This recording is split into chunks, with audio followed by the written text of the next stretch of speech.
Ni muhimu sana watetezi wa haki za binadamu, asasi za kiraia, vyama vya siasa na Watanzania kujua kwamba sheria kuu ya nchi ni katiba. Makamu wa Rais wa Jamhuri ya Muungano wa Tanzania, Balozi Dr. Emmanuel Nchimbi, amesema endapo angepata nafasi ya kutoa neno moja la mwisho kwa Watanzania, angewataka wapambane ili kupata katiba mpya. Akizungumza leo Julai 24, 2026 jijini Dar es Salaam katika mkutano mkuu wa wanachama wa mtandao wa watetezi wa haki za binadamu, Balozi Dr. Nchimbi amesema mjadala wa kupata katiba mpya umedumu kwa zaidi ya miaka 40 huku vuguvugu la kuitafuta likianza mwaka 1992. Na nimeona hata katika mambo mlioyaeleza kwa kirefu pale ni pamoja na maridhiano pamoja na katiba mpya. Lakini mbona niliambiwa katiba mpya nyinyi hamtaki? Hebu wasiotaka katiba mpya wainue mikono. Kumbe mnataka wote.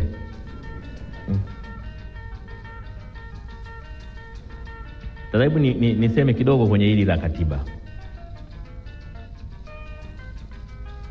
La kwanza,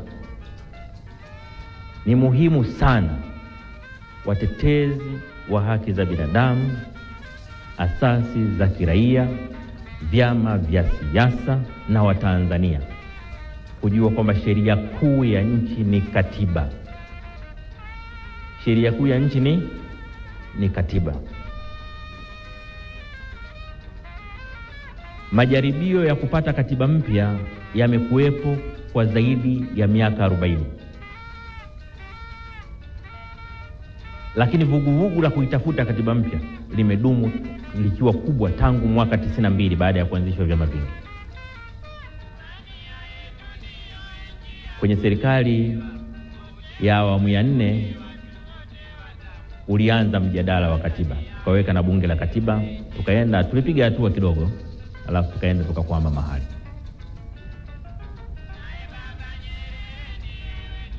Tunaweza tukawa na mambo 40 ya kupigania, lakini katika mkakati wowote lazima uchague jambo kubwa ni lipi.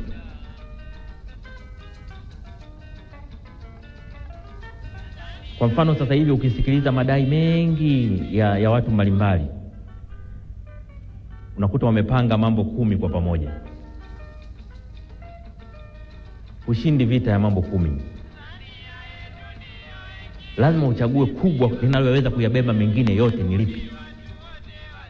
Na katika utawala bora katika nchi, kitu kinachoweza kubeba mengine yote ni katiba.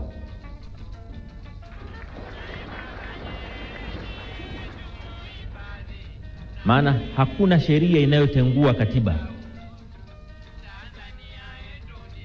Hakuna sheria inaweza kutungwa ikikinzana na katiba. Lakini kilichokuwa kwenye katiba kinaweza kubatilisha sheria nyingine yoyote iliyopo. Ukishaunda leo katiba mpya, sheria zote ambazo zipo na zilizotangulia kuwepo zinazokinzana na katiba ile, siku ile ukipitisha katiba mpya zinakuwa zimekufa hizo sheria zinazokinzana na katiba.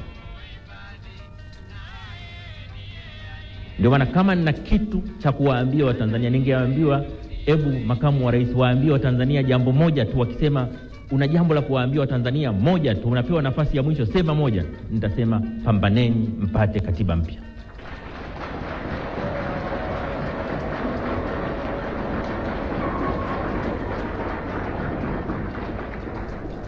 Pambaneni mpate katiba ambayo ina makubaliano ya wadau wote. Katiba yenye mwafaka katika taifa. Katiba itakayotupeleka mbele miaka 50 inayokuja.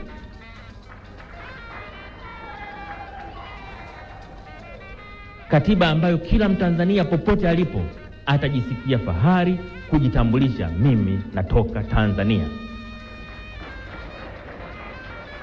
Yenye katiba inayojali maisha ya mtu, lakini pia katiba inayoheshimu haki za raia wake. katiba inayotupeleka kwenye maendeleo si maendeleo ya mali tuna uchumi, lakini maendeleo ya heshima na utu wa binadamu anayeishi katika Tanzania.